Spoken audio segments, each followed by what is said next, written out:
Well, here we are. I don't know what episode this is off the top of my head, but this is the Road to 1000 ELO on chess.com series here, and we have a big milestone here to share with you guys. So, as you guys know, I started around 650-ish ELO on chess.com, and I've been slowly working my way up through the ranks trying to get to that 1000 ELO mark, and we've hit 800 today. And we're just going to go through here. I'm going to show you. I had a pretty definitive run here through the 700s. And if you guys were following through the first couple episodes of the series, it was a struggle getting out of 600. So it's pretty refreshing. As you can see here, I'll bring this up for you. We have, since the last update you guys have is somewhere around here. Um, just checkmate, resignation, checkmate, checkmate.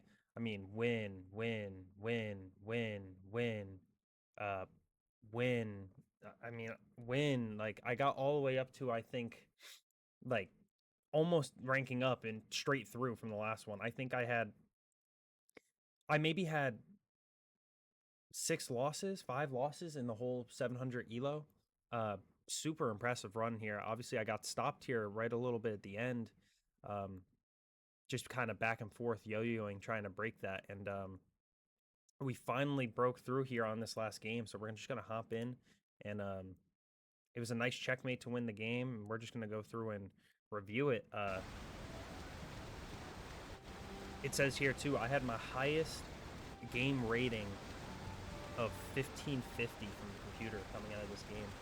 And 89% accuracy. I mean, there's really not much you could ask for. There was one miss and one mistake in the whole game. The rest were all green or above. So we're just going to take a look. Started out here. As you guys know, I've been trying to do the Spanish opening. So I've just been backpacking that. And he decided to meet it with the Scandinavian, which is also what I play on with the black pieces. So happy to know some of the theory there. And I went with the knight. And this is where he put me in a predicament here. So there's a couple different options that I could do here.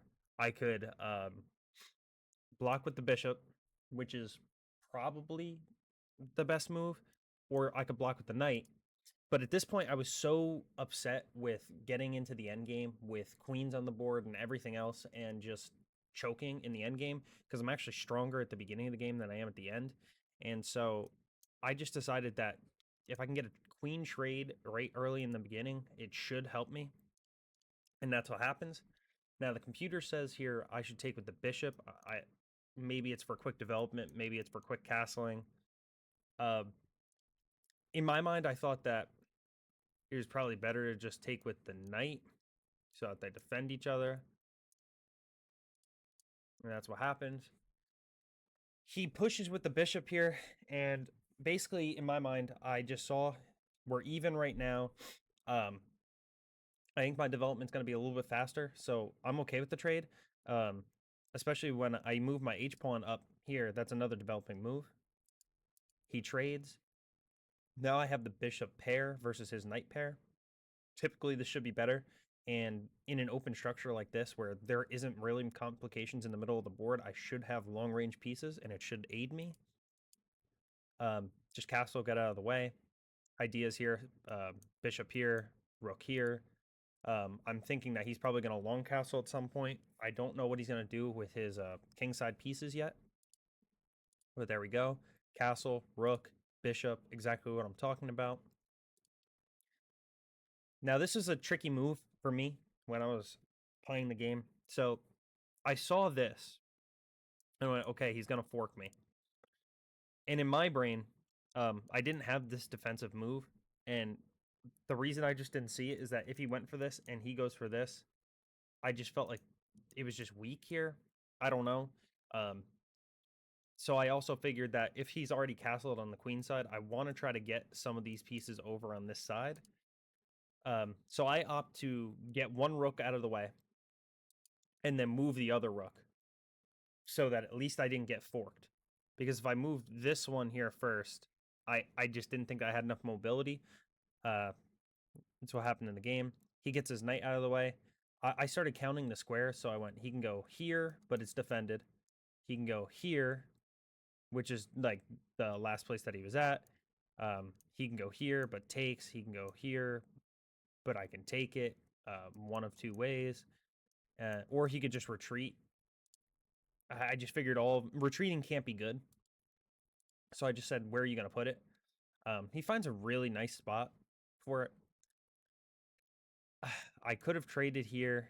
Um, I could have moved things. I didn't see this quite in the game, so I moved my rook over here just thinking that I have ideas of infiltration over here. And he's not really targeting anything other than a fair trade. And even though I was down a pawn, I just felt like I had so much activity around his king, it was just worth it. So I opt for this. Um, had he played with perfect play, he is better.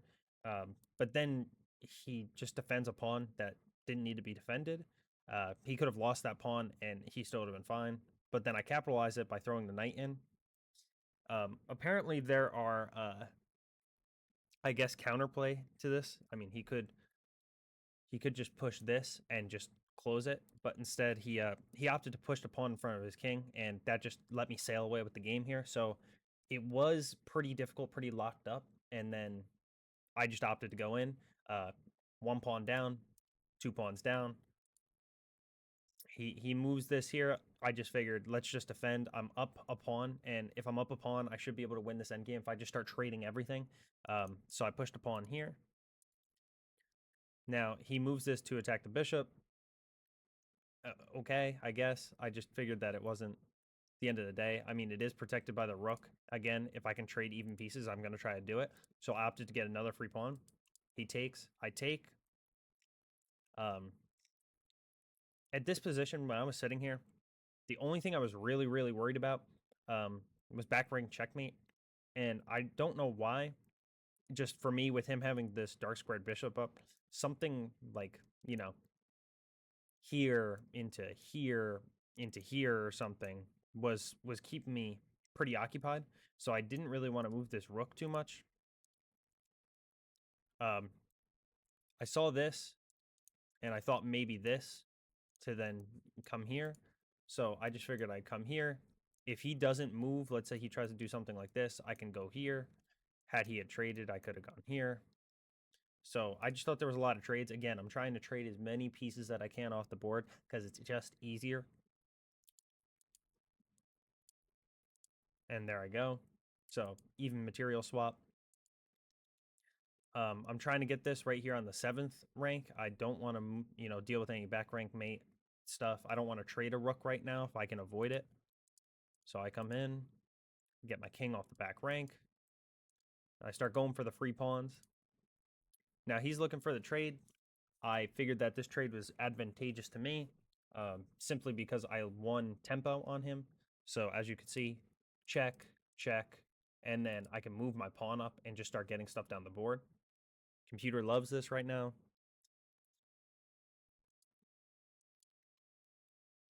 Just moving my stuff up. My idea is simple here. If he goes here, I can go here. He trades down, and then I can get here. But what I didn't calculate is him moving that pawn first, and then this pawn being in the way of the rook. And so in this position, I went, well, I'm up 2 pawns. I have to be winning. I just have to be winning at some point. So I opt to start moving my king to get ahead of it. Maybe I can help my rook take an advantage on this pawn. Now, here's a pretty tricky point, I guess. I thought I had lost the game here, and I just thought, I don't even know. I don't know what I was seeing, but I was seeing something. Because I thought maybe move this here, just defended by the king. I didn't think he was going to lose his last pawn, in other words. So I didn't think that he was going to do what he did in the game, which was take with the pawn. I just didn't expect it. If anything, I thought maybe he was going to start moving his king over and trying to come attack, but he didn't. I just moved my king over at a check and defended the rook. He trades the rooks, which I was really, really surprised about because then that gives me a lot of activity to shoulder with my king. Shouldering, for anybody who doesn't know, and I'm still learning it, so if I got it wrong, just comment below, is when you're taking your king and you're trying to block off the other king on the opposite side of the board. while you have the pawns on the other side. So think about like when you're walking in the road with people and you stand on the side so that you're the one closest to the danger. Just a sidewalk rule. So at this point, I just got to mobilize my pawns. If I can get a queen, I can get this win. But I remember in this position, really, I mean, if you look at the time, I was going quick, but I was super hesitant right around here. You can see that big time jump. I didn't want to stalemate. I was really horrified that I was going to lose with a stalemate and have to play another game basically. And after trying to advance this much this quickly, I just wanted to close out the 800s. I just felt like the momentum that I had was so good, and I was almost getting in my head a little bit about stalemating here. So I come up with this really nice idea where I just started thinking ahead, where I was like, okay, if I move this pawn, what does he see? Where can the king go? And so I actually just danced my king around and just started making him go into opposite squares that I knew he could move.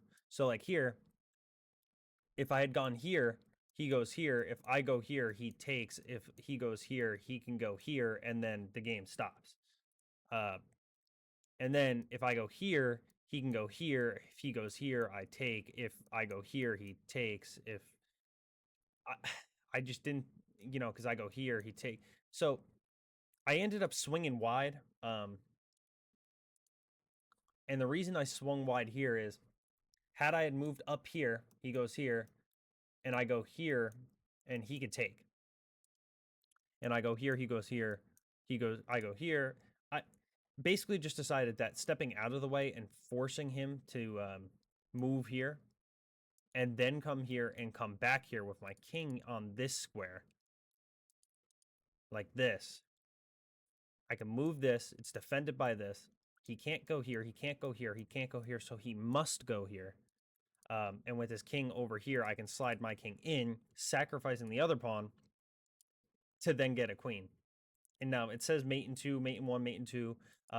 Basically, I was just trying to get into a position where I knew it was going to be a checkmate. So if I didn't think it was going to be a checkmate, I wasn't going to go for it. And then right here, push him down. He can't go here. He can't go here. He can't go here. He can't go here. But if I slide my queen down, I get all the squares. I checkmate him. I call it a day.